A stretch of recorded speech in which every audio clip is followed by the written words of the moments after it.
أكتر حاجة بتخلي ناس كتير قوي واقفة مكانها هو خوفهم من الفشل، والحقيقة اللي محدش بيحب يسمعها إنك مش هتنجح ومش هتوصل غير لما تفشل. السلام عليكم وأهلا بيكم من جديد في ركن هادي وكتاب، ومكملين مع بعض كتاب فن اللامبالاة، وهنتكلم النهاردة عن الجزء السابع بعنوان الفشل طريق التقدم. مبدئيا كده لازم تبقى عارف إن الفشل مش عكس النجاح، ولكن الفشل جزء من النجاح وخطوة في طريقه، وممكن تبقى الخطوة الأهم واللي هتدفعك وتقربك جدا من هدفك. فما تحاولش تتفادى الفشل وتقبله لو قابلك في طريقك.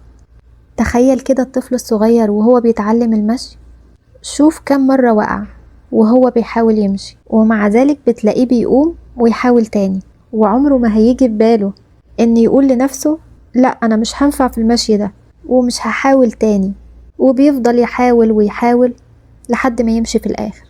وعلى فكرة احنا كلنا كبشر بنتولد بالفطرة كده ما نعرفش حاجة اسمها فشل، بنحاول نوصل لأي حاجة مهما كانت صعبة ومؤلمة، ولكن تجنب الفشل ده احنا بنبدأ نتعلمه او بنكتسبه لما بنكبر. لما بنكبر بنخاف نجرب، بنخاف اصلا نبدأ. احنا لو فضلنا في فطرتنا عمرنا ما كنا هنعرف حاجة اسمها فشل، ولكن في عوامل كتير حوالينا خلتنا نتعلم ده. العوامل دي ممكن تبقى الأهل اللي ما بيسمحوش لولادهم أبدا إنهم يجربوا أي حاجة جديدة، أو بيعاقبوهم لو أدائهم في أي حاجة مش زي ما هم متوقعين منهم وبيعتبروا ده فشل. كمان نظام التعليم اللي بيحط أحكام على الطفل اللي قدراته التعليمية ضعيفة وبيحكم عليه للأسف إن ده فشل. السوشيال ميديا اللي بتعرض لنا الصورة النهائية للنجاح، بغض النظر بقى عن إن الرحلة كانت عاملة إزاي، صاحبها فشل كم مرة ووقع كم مرة على ما وصل للنهاية دي. وده بقى اللي بيخلينا نتجنب الفشل بعد كده في أي حاجة، ونكتفي بس بالحاجات اللي احنا ضامنين إن احنا عارفينها ومتأكدين إننا كويسين فيها. فوانت ماشي كده في طريقك تقبل إنك تفشل وتقع، قوم وابدأ تاني، لأن وقعاتك دي هي اللي هتعلمك وتقربك من اللي انت عاوزه مهما طال الطريق. بس أهم حاجة لما تفشل اقف مع نفسك شوية، فكر في الأسباب اللي خلتك تفشل، عشان ده اللي هيخليك تتعلم من التجربة دي وهيخليك تتجنب الخطأ ده في المرات الجاية، وده اللي هيخليك توصل. فخليك زي الطفل اللي بيتعلم المشي، حاول وحاول وحاول مهما تفشل لحد ما توصل.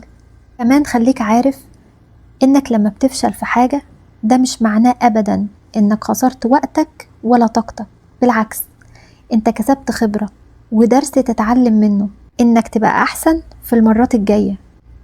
ولو انت دلوقتي شايف حد ناجح أكتر منك أو واصل لحاجة انت ما قدرتش توصل لها، فخليك متأكد إن مرات فشله ومحاولاته كانت أكتر منك. ولو سألت أي حد ناجح هيقولك إنه مر بآلاف المحاولات من الفشل لحد ما وصل للي هو فيه. فما تخافش أبدا من إنك تغلط، لكن خاف إنك تفضل طول عمرك واقف مكانك بس عشان خايف تحاول، لأن الفشل الحقيقي فعلا إنك تفضل واقف مكانك. بعد كده هنتكلم عن فكرة من أهم الأفكار اللي اتكلم عنها الكتاب. احنا في الغالب بنستنى نحس بالحماس عشان نبدأ أي حاجة، والفكرة دي مش صح أبدا، لأنك لو ما عندكش حماس تعمل حاجة وأجبرت نفسك وبدأت فيها هتلاقي نفسك بدأت تتحمس وبقى عندك طاقة إنك تكمل كمان. فالفعل هنا هو اللي بيخلق الحافز، والحماس بيجي لما تقوم وتتحرك.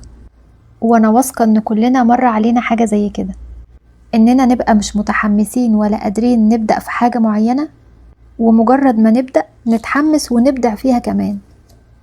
فلو وراك أي مهمة ومأجلها وحاسس إنك مش قادر تبدأ فيها ومستني الإلهام والحماس يجي، فهو مش هيجي لوحده. ابدأ بأي خطوة صغيرة، الخطوة دي هتحمسك وهتلاقي نفسك بتاخد خطوات أكبر وبتنجز وبتكمل. ولو انت طالب وعندك مذاكرة ومش متحمس ليها، قوم بس سمي الله وافتح الكتاب وهتلاقي الحماس والإلهام جه. ولو مأجلة شغل البيت لما مودك يبقى أحسن ويبقى عندك حماس تعمليه، فقومي وابدأي بأي حاجة بسيطة وهتلاقي نفسك أنجزتي وخلصتي من غير ما تحسي. فأبدا ما تستناش الشغف والإلهام عشان تبدأ في أي حاجة. أوقات كتير بنبدأ في حاجات وما بنبقاش شايفين الطريق اللي احنا ماشيين فيه، ولكن مجرد ما بنبدأ بنلاقي حاجات كتير قوي بدأت تظهر عشان تساعدنا. بتلاقي ناس ظهرت في حياتك فجأة عشان بس تساعدك، بتلاقي فيديوهات بدأت تظهر لك في كل مكان عشان تساعدك، بتلاقي توفيق من ربنا انت ما كنتش تتخيله بس عشان انت بدأت وسعيت وأخدت بالأسباب. فانت لو اعتمدت المبدأ ده وطبقته في حياتك، ده هيخليك تتغلب على المماطلة والتسويف، وهتبقى منبع الإلهام والحافز لنفسك، ومش هتخسر أي حاجة لو جربت ده بنفسك وشفت قد إيه هيفرق معاك. وفي النهاية نطلع من الجزء ده بأهم نقطتين معانا: ما تتجنبش الفشل لأنه جزء من النجاح وخطوة في طريقه، وحجم نجاحك معتمد على عدد مرات محاولاتك وفشلك. ما تستناش الشغف والإلهام عشان تبدأ، ابدأ وهتلاقي الشغف جه. وبس كده يكون انتهى الجزء السابع من كتاب فن اللامبالاة. انتظروا باقي الأجزاء، ولو وصلتوا معايا لحد هنا فأتمنى تكونوا استفدتوا. شكرا ليكم، سلام عليكم.